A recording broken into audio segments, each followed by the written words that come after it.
Halo,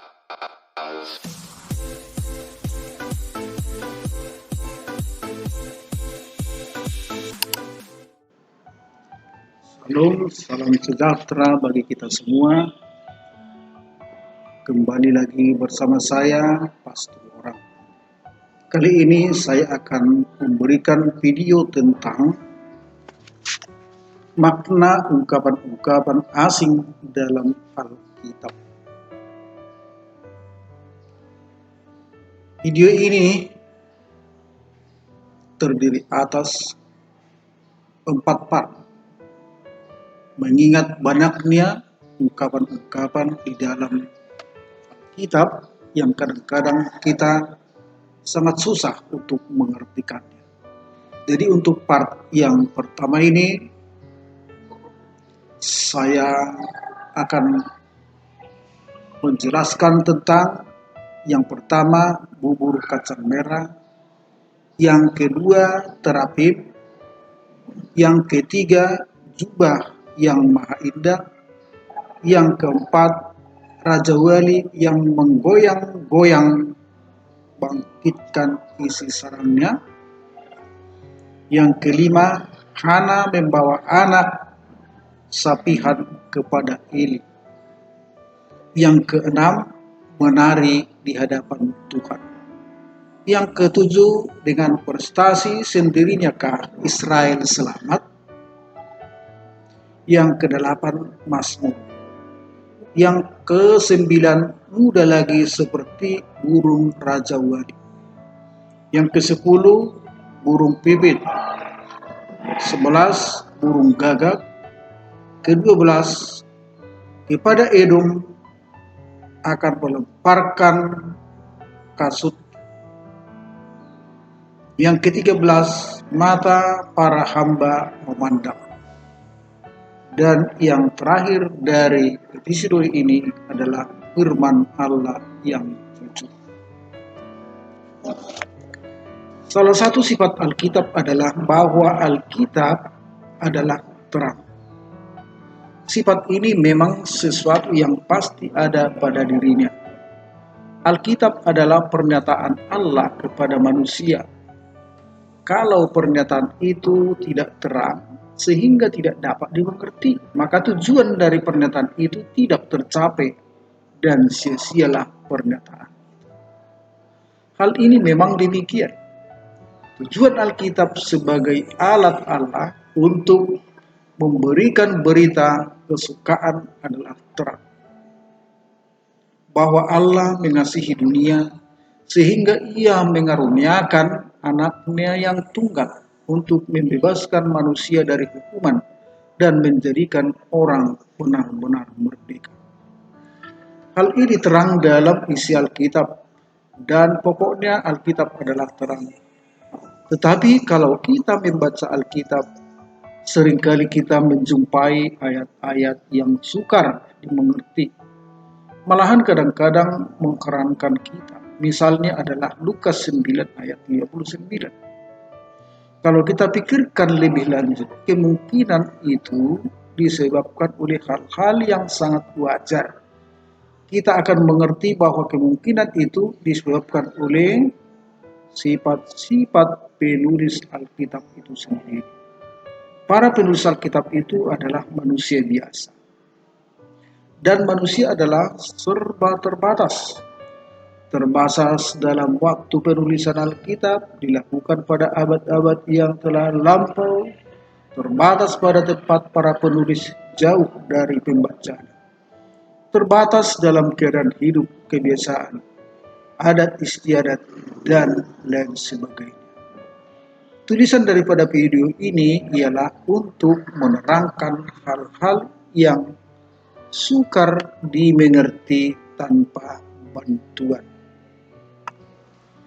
Yang pertama, bubur kacang merah. Bubur ini sejenis makanan yang sangat biasa di Palestina. Bahannya terdiri dari bermacam-macam kacang-kacangan yang semuanya serba sederhana dan murah. Dan oleh karena itu telah menjadi ungkapan yang umum dalam masyarakat Palestina. yang berarti bahwa sesuatu itu tidak banyak atau tinggi nilainya. Misalnya kalau seseorang menjual tanahnya dengan harga terlalu rendah, maka tentang ia dikatakan telah menjual tanahnya untuk hanya semangkuk bubur kacang merah.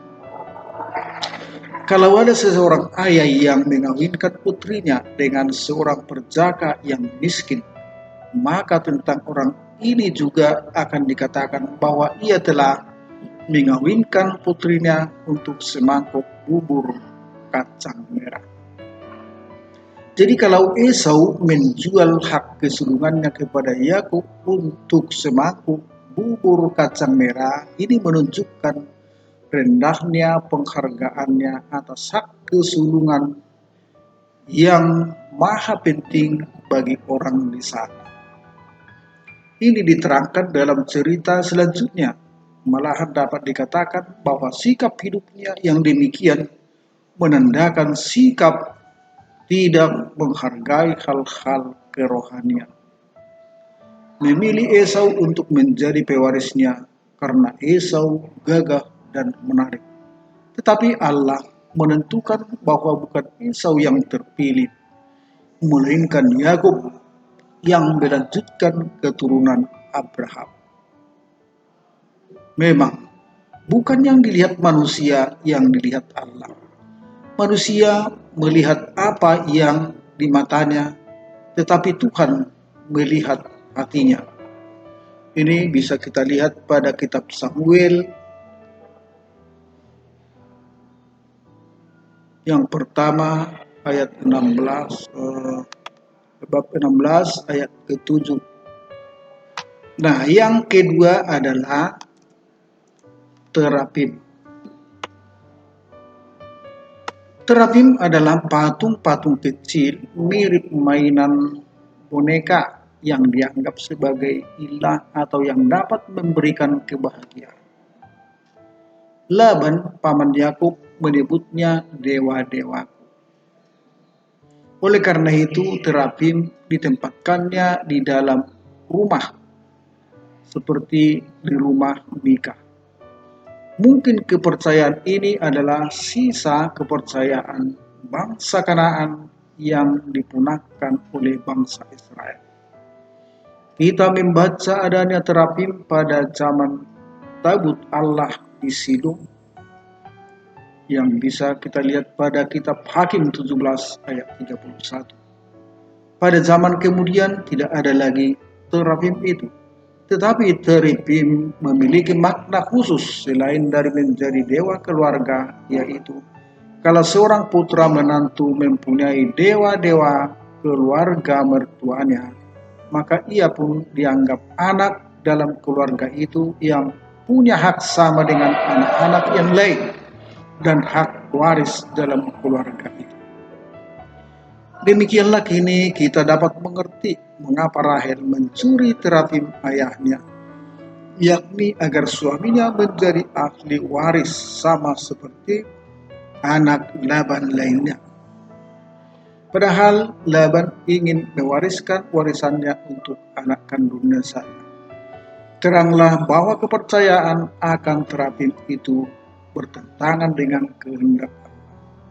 Oleh karena itu, Yakub memerintahkan semua orang yang mengikut dia untuk membuang segala dewa-dewa asing yang ada di tengah-tengah. Ia akan membuat mezbah buat Yahweh dan terapim tidak bisa bersama-sama dengan Yahweh. Dan yang ketiga adalah jubah yang maha indah. Ini bisa kita jumpai pada kitab Kejadian 37 ayat 3. Nah, terjemahan kata-kata maha indah lebih terang kalau diganti dengan berlengan panjang. Jubah biasa lengannya sedang saja, tetapi ada juga jubah yang lengannya panjang. Dalam suatu suku bangsa, hanya 2 orang saja yang berhak memakai jubah berlengan panjang, yaitu kepala suku dan orang yang telah dipilih oleh sang kepala suku untuk menjadi penggantinya. Yakub dengan memberi jubah berlengan panjang kepada Yusuf menunjukkan bahwa Yusuf yang akan menggantikannya sebagai kepala suku Israel. Mengapa bukan Ruben? Karena semua kakak Yusuf adalah anak-anak Lea yang ia peristri sebagai akibat tipuan Laban. Istri yang sungguh-sungguh Yakub cintai adalah Rahel, ibu Yusuf. Oleh karena itu, tidak mengherankan bahwa kakak-kakak Yusuf sangat marah dan membenci dia. Bukan karena jubah yang indah sekali, melainkan karena mereka merasa tidak adil atas perbuatan ayahnya itu. Sejarah memang di bawah pimpinan Allah menuju pelaksanaan rencananya. Dan sering pimpinan Allah berbeda dengan nalar kita. Seperti halnya dengan Esau dan Yakub, demikian juga di sini bukan Ruben si anak sulung atau lainnya yang dipilih Allah. Nah, yang keempat atau yang selanjutnya adalah belalang.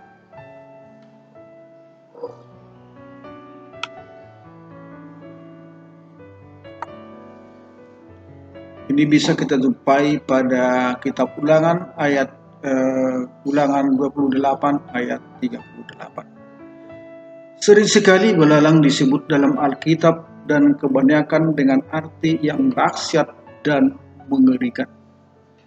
Tanaman di ladang ludes dan tidak ada sepucuk daun pun yang disia-siakan kalau diterjang pasukan belalang.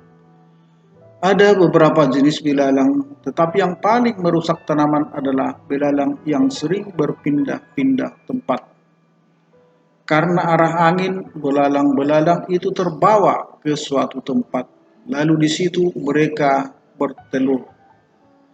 Dalam 15 sampai 40 hari, telur itu menetas. Dalam 3 hari, ada 200 juta jentik belalang.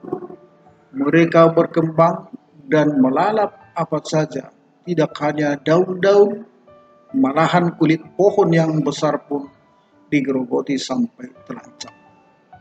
Bahkan binatang sejenis yang ada di situ pun dimangsa.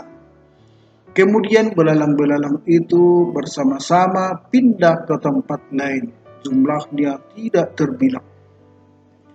Bila mereka melintasi cahaya matahari, dapat terlihat gelap seolah-olah terjadi gerhana matahari total. Pada tempat mereka hinggap di sana pun dimulai pekerjaan merusak dan mendatangkan bencana kelaparan kepada para petani. Itulah belalang menjadi gambaran hukuman Allah. Tidak ada lukisan yang lebih tepat dan lebih indah daripada yang diberikan Nabi Yud dalam pasal 2 ayat 2 sampai dengan 10. Tanah di depannya seperti Taman Eden, tetapi di belakangnya padang gurun tandus, dan sama sekali tidak ada yang dapat mendukung. Hanya satu hal yang baik dinyatakan dalam Alkitab tentang belalang, yaitu bahwa belalang itu dimasukkan ke dalam golongan binatang yang halal untuk dimakan. Apakah semua jenis belalang boleh dimakan? Ataukah ada jenis yang dilarang demikian? Hal ini merupakan persoalan yang tidak dapat dijawab. Oleh karena itu, para guru Yahudi kuno melarang segala jenis belalang untuk dimakan. Nah, yang selanjutnya adalah Raja Wali menggoyang bangkitkan isi sarangnya. Isi sarang Raja Wali adalah anak-anaknya. Raja Wali kecil, burung-burung kecil ini dengan enaknya tidur dalam sarang. bahkan mungkin terlalu senang menikmati keadaan itu. Tetapi bukan kenikmatan dalam sarang itu tujuan ungkapan. Burung Raja Wali adalah burung gagah perkasa dan sering disebut sebagai Raja Angkasa. Dengan sayapnya yang megah, ia mengarungi angkasa. Oleh karena itu, anaknya tidak boleh terlalu senang tinggal pada sarangnya untuk melatih sayapnya. Pada waktu anak-anaknya sudah cukup besar untuk memulai latihan terbang, sang induk Raja Wali goyang bangkitkan isi sarangnya. Anaknya pasti sangat terkejut dan takut. Sementara itu mereka terpaksa keluar atau jatuh ke bawah sarangnya. Dengan itu berarti mereka dipaksa untuk menggunakan sayapnya. Sang induk akan mengawasi gerak-gerik anak-anaknya. Kalau ia tahu bahwa anak-anaknya sudah lelah berlatih, lalu ia terbang di bawahnya dan menadahnya untuk membawanya kembali ke sarangnya. Anaknya tidak usah takut. Jadi induknya itu mengetahui saat-saat kalau anaknya harus dipaksa keluar dari sarangnya. Dan sang induk juga mengawasi anaknya. Sungguh gambaran yang indah atas karya pemeliharaan Allah tentang anak-anaknya. Nah, yang selanjutnya adalah Hana membawa anak sapihan kepada Eli. Kalau kita membaca kitab 1 Samuel 1 ayat 25 dan 24, kita mungkin akan heran. Hana menapi anaknya lalu membawanya ke rumah Tuhan di Silo kepada Imam Agung Eli untuk bekerja di rumah Tuhan itu membantu Eli. Pastilah timbul pertanyaan, haruskah Eli memelihara dan mengasuh bayi sapihan itu? Pasti Eli harus menunggu beberapa tahun kemudian sebelum bayi tadi bisa membantunya. Pertanyaan itu timbul karena di daerah kita bayi biasanya disapi pada usia yang masih kecil sekali. Paling besar atau paling tua kalau berusia 2 tahun. Tidak demikian halnya di Palestina pada zaman Perjanjian Lama. Di sana penapihan dilakukan kadang-kadang kalau anak sudah berumur 7 tahun. Lama sekali seorang anak disusui. Jadi kalau demikian pada waktu anak, yakni Samuel itu dibawa ke rumah Tuhan, ia segera sudah dapat membantu iman Eli. Nah, yang selanjutnya adalah menari di hadapan Tuhan. Ini bisa kita jumpai pada kitab 2 Samuel ayat 6. 2 Samuel 6 ayat 14. Hal menari sering dipersoalkan. Bolehkah menari itu bagi orang Kristen? Dan alasan untuk mengatakan boleh adalah sering. Daud juga menari. Tepatkah alasan itu? Kalau ada suatu arak-arakan, maka di depannya ada seorang badut atau pelawak yang menari-nari dengan pakaian yang minim. Si pelawak ini seorang budak belia dan ia menari-nari menurut cara yang tradisional. Ini semua demi kehormatan dia yang perayaannya diadakan dengan arak-arakan. Setelah tabut Allah beberapa waktu berada di rumah orang desa, maka Daud menetapkan untuk membawanya ke kotanya. Segera rakyat bergembira mengarak-arak tabut itu. Di depan arak-arakan tabut itu menari-narilah Daud di hadapan Tuhan. Jadi yang diterangkan di sini adalah bahwa Daud menari bukan untuk kesenangannya sendiri, melainkan untuk menghormati dan memuliakan Allah. Ia bahkan mau merendahkan diri dengan mengerjakan pekerjaan seorang budak belian, istrinya Mikael, karena melihat Raja Daud berbuat seperti budak. Lalu ia marah dan menghardik Daud. Memang merendahkan diri itu sering tidak dimengerti orang lain. Dengan prestasinya sendirikah Israel? Ini yang selanjutnya adalah dengan prestasi sendirikah Israel selamat? Kesan seperti dalam judul timbul kalau kita membaca Mazmur 1. Berbahagialah orang yang tidak berjalan menurut nasihat anak fasik. Jadi orang Israel yang menuruti perintah Allah yang selamat. Jadi lain halnya dengan orang yang percaya kepada Kristus yang selamat karena anugerah. Dengan singkat, hal ini dapat dikatakan bangsa Israel adalah umat Allah karena dipilih Allah. Dan oleh karena demikian, haruslah mereka mengikuti perintah Allah. Israel selamat bukan karena prestasi mereka, melainkan karena perbuatan Allah atas mereka, yaitu menjadikan mereka miliknya. Jadi sama dengan berita Injil Perjanjian Baru, orang yang percaya kepada Kristus juga diselamatkan karena Kristus. Oleh karena itu, ia harus hidup menurut kehendak Kristus.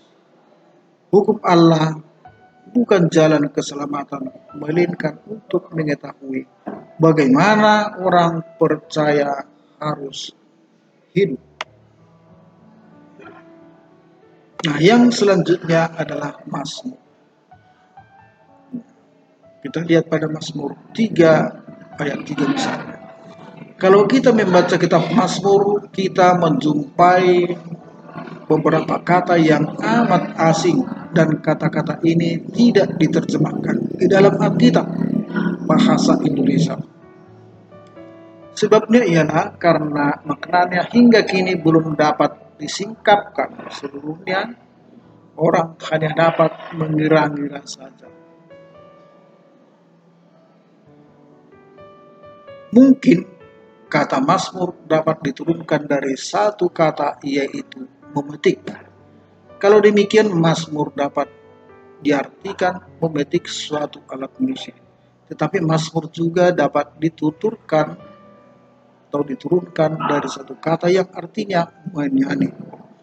Jadi mungkin sekali kata Mazmur berarti nyanyian yang diiringi dengan alat musik petik.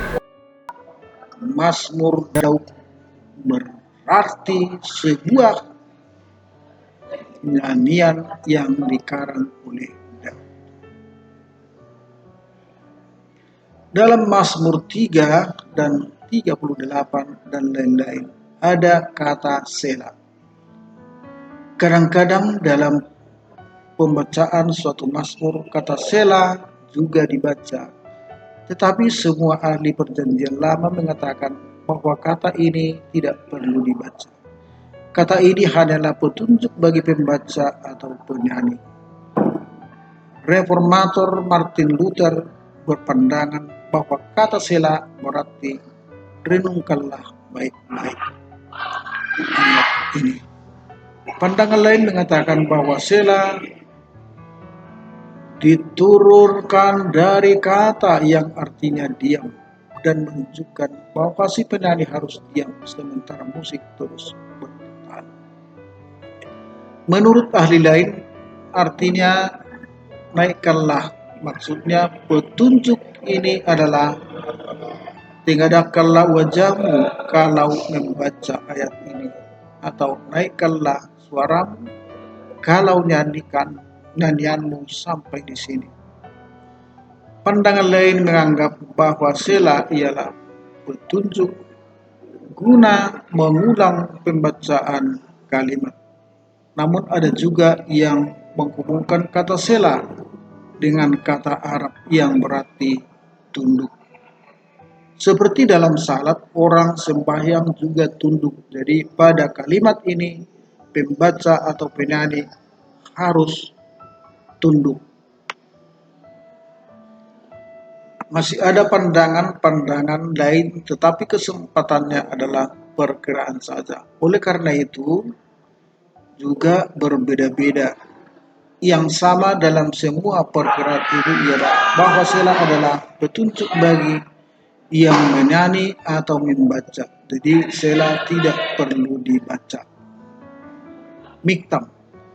Kata yang amat asing adalah kata miktam yang terdapat pada judul Mazmur 16, 56, 57, 58, 60. Ada yang menghubungkan kata ini ada dengan kata lain yang artinya menutupi. Miktam diartikan nyanyian rahasia. Yang lain lagi dua rahasia, sedang yang lain Mazmur sempurna. Masih banyak perkiraan lain lagi, namun kebanyakan menetapkan nyanyian. Nah, yang selanjutnya adalah muda seperti burung raja Wali. Masa muda adalah masa penuh kemungkinan. Segala sesuatu mungkin karena kekuatan ada, kejernihan pikiran ada, pendekatan segala jalan terbuka. Oleh karena itu, masa muda adalah lambang kebahagiaan. Di antara deretan kebahagiaan dalam Mazmur 103 yang dikaruniakan Tuhan ada disebut masa muda. Masa muda ini menjadi baru seperti pada burung Raja Wali. Pujilah Tuhan, hai umat Tuhan. Burung Raja Wali sangat panjang usianya. Kalau ia telah menjadi sangat tua, paruhnya telah menjadi sangat panjang, sehingga ia tidak dapat makan lagi. Oleh karena itu, ia tidak bisa makan, maka bulunya pun rontok, sehingga ia tampak buruk dan menyedihkan. Kemudian ia pun terbang ke puncak bukit batu. Di sini ia mematuk-matukkan paruhnya ke batu sampai paruhnya patah, yang setelah beberapa waktu berganti dengan paruh yang baru lagi pula kuat. Dengan demikian ia dapat lagi makan dan ia pun nampak muda lagi. Masa mudanya diperbarui. Itulah yang dijanjikan Tuhan kepada orang percaya dalam perjanjian lama. Selanjutnya adalah burung-burung lain yang disebut dalam Alkitab adalah burung pipit.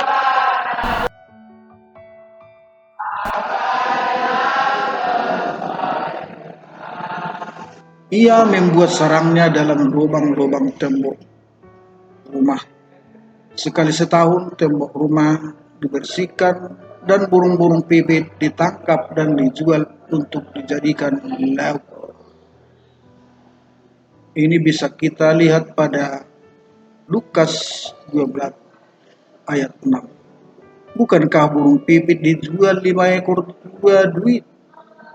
Memang dagingnya sedikit saja, dan oleh karena itu murah harganya.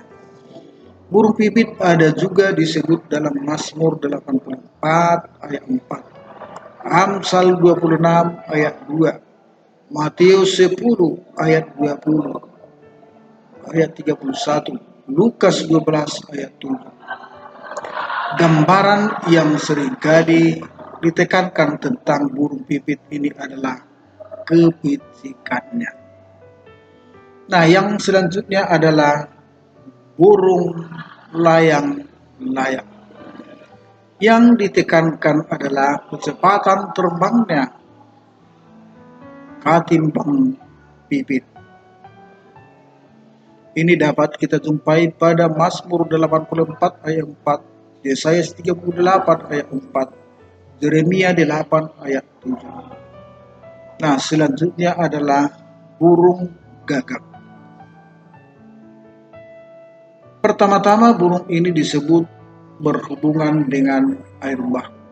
Setelah air agak surut, Nuh melepaskan burung untuk mengetahui apakah sudah ada kemungkinan hidup di darat. Seekor burung merpati yang telah dilepaskan kembali memberi tanda bahwa belum mungkin hidupnya di bumi. Setelah itu, Nuh melepaskan seekor burung gagak yang ternyata tidak kembali karena ia telah mendapatkan kemungkinan hidup sebagai pemakan bangkai. Kedua kalinya burung gagak dipakai Allah untuk karyanya, yaitu untuk membawa makanan untuk Nabi Elia. Sewaktu Elia menyembunyikan dirinya di tepi anak sungai Kerit. Ini bisa kita baca pada kitab 1 Raja 17 ayat 14 dan seterusnya. Selanjutnya burung gagak disebut dengan sifatnya makan bangkai. Pada lain ayat dunia. Ini bisa kita baca pada Kidung 5 ayat 11. Yang selanjutnya adalah burung merpati. Tidak mempunyai sifat jelek. Ia adalah duta kemungkinan hidupnya, yakni dengan kembalinya ia kepada Nuh membawa tunas pohon zaitun. Dan sampai sekarang burung merpati yang membawa sepucuk daun menjadi lambang perdamaian. Malahan ia menjadi penampakan Roh Kudus pada waktu Tuhan Yesus dibaptis. Ini bisa kita jumpai pada Yohanes 1 ayat 32. Masih banyak burung lain yang disebut dalam Alkitab. Ada yang merupakan pantangan bagi bangsa Israel untuk dimakan. Misalnya burung unta, burung hantu. Ada yang tidak dikatakan kenajisannya, tetapi burung yang najis kadang-kadang dipuji karena suatu sifatnya, misalnya burung bang. Kepada Edom aku melemparkan kasut. Salah satu guna kasut dan sepatu adalah untuk menghindarkan kaki dari kotoran. Di Palestina biasa orang berjalan dengan kaki telanjang. Oleh karena itu kakinya menjadi kotor, berlumpur, dan segala macam kotoran jalan melekat padanya. Sepatu dipakai untuk menghindari itu. Sepatu itu sendiri kotor. Dari sebab itu sepatu dan kasut dianggap najis di Palestina. Lantai rumah satu tangga lebih tinggi dari jalan dan tanah sekeliling rumah. Kalau orang akan masuk ke dalam rumah, ia akan melepaskan sepatu atau kasutnya di depan tangga tadi. Karena itu tempat sepatu atau kasut ini jadi dianggap tempat segala kotoran. Inilah tempat yang dilempari sepatu kotor. Berdasarkan itu, maka dapatlah lebih dimengerti sebabnya mengapa orang harus melepaskan sepatunya kalau mendekati sesuatu yang suci atau kudus. Pekerjaan melepaskan sepatu adalah pekerjaan seorang budak. Yohanes Pembaptis menganggap dirinya lebih rendah daripada budak Tuhan Yesus.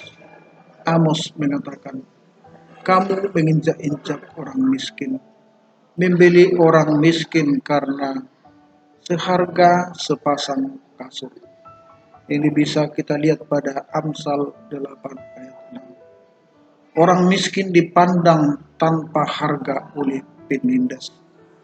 Khotbah Nabi Amos ini dengan keras memperingatkan orang yang mencari kekayaan dengan tidak memperhatikan penderitaan orang lain. orang miskin. Khotbah ini menentang penindasan dan bukan menentang kekayaan. Memang persoalannya ialah bagaimana mempergunakan milik kita.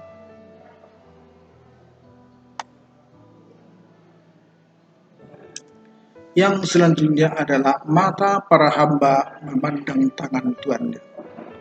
Kalau seorang tuan atau nyonya majikan memanggil hambanya, ia tidak mengatakan apa-apa lagi. Ia cukup dengan bertepuk tangan, dan jika ia mau mengatakan sesuatu, ia menggerak-gerakkan tangannya sebagai ganti kata-kata. Jadi ia tidak mengatakan perintahnya dengan suara. Karena kehidupan di Palestina masih sederhana dan tidak sekompleks kehidupan kita masa kini, maka hal itu masih mungkin terjadi. Jadi seorang hamba harus mendengar dengan baik-baik. Kalau ada suatu tegukan dari tuan atau atasan untuk memanggilnya. Dan yang lebih perlu lagi adalah ia harus senantiasa memperhatikan gerakan tangan tuannya untuk mengutus atau menyuruh apa-apa. Maka kita pun hendaklah senantiasa memandang tangan Tuhan. Kita harus baik-baik bertanya sambil memohon. Berfirmanlah, ya Tuhan, hamba-Mu mendengarkan. Dan makin kita setia memandang tangan Tuhan, makin peka pula kita terhadap apa yang Ia kehendaki. Firman Allah jujur, Mazmur maksud penutup.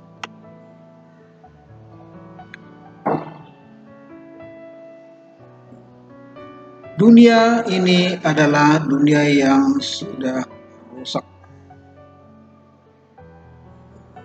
Pun manusia adalah tidak terkecuali, tidak ada yang benar, seorang pun tidak. Ini bisa kita jumpai pada Roma 3 ayat 10. Hanya satu orang saja yang tanpa noda, yaitu manusia, Yesus Kristus. Oleh karena itulah ia dapat bertanya, siapakah di antara kamu membuktikan bahwa aku berbuat dosa? Dan dalam hal ini terang Alkitab adalah jujur. Tidak seorang pun dalam Alkitab yang dikatakan tanpa dosa kecuali dia. Daud pun diceritakan berbuat dosa. Hal di atas harus kita ingat kalau kita membaca Mazmur 137 ayat 9. Berbahagialah. Bagaimana mungkin orang percaya sampai berpikir demikian? Memang pemazmur duduk di tepi sungai di Babel dalam situasi pembuangan. Ketika itu mereka diejek dan disiksa. Dalam rasa dendam mereka merupakan firman Allah. Hakkulah dendam dan pembalasan. Ia dapat dimengerti kalau penerapan kedua kata yang salah itu timbul. Memang bangsa Israel perjanjian lama terpilih untuk menjadi alat dalam rencana penyelamatan umat manusia. Oleh karena itu, barang siapa memusuhi bangsa Israel, perjanjian lama berarti ia memusuhi Tuhan. Tetapi pelaksanaan rencana ini berada dalam tangan Tuhan. Jadi kesimpulannya adalah pemazmur berbuat bertentangan dengan kehendak Tuhan. Ia menjadi alat pernyataan Tuhan dalam arti negatif. Ia menunjukkan bahwa alat Tuhan pun dapat mengotori karya Allah. Perjanjian baru terang dalam hal ini. Perintah mengasihi seteru dilaksanakan oleh murid-murid Tuhan Yesus. Misalnya Stefanus yang dalam penderitaan oleh musuh-musuhnya masih tetap berdosa. Tuhan, janganlah tanggungkan dosa ini kepada mereka. Yang selanjutnya adalah tangan kanan menggenggam minyak.